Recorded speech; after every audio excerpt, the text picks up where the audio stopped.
And the third rebellion may be the most difficult one for us to grasp because it describes something you scratch your head and say, did God really do that? We learn from Genesis 11 that the outcome of man trying to build the Tower of Babel, which I'll mention this, that at the Tower of Babel, men were worshiping the creation, creatures. They weren't worshiping gods. There were no gods to worship yet, except Yahweh, and they didn't want to retain him in their knowledge, Paul says in Romans.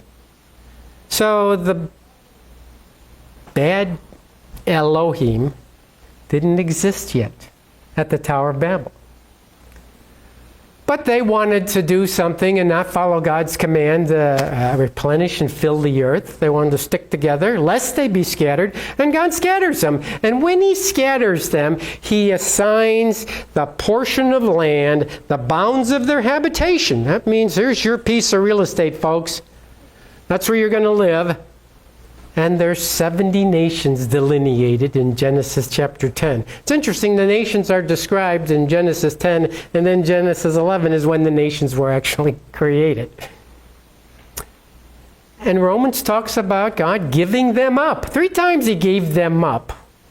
And then we learn from the book of Deuteronomy that what God did was gave them to a number of his supernatural sons, principalities and powers who are good, and says, you guys now rule over these nations. I want nothing to do with them. So you realize God disinherited the nations.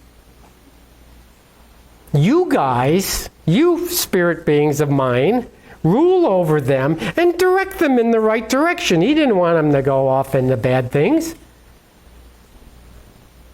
And that's what we learn from the book of Deuteronomy, and Moses spells that out several times.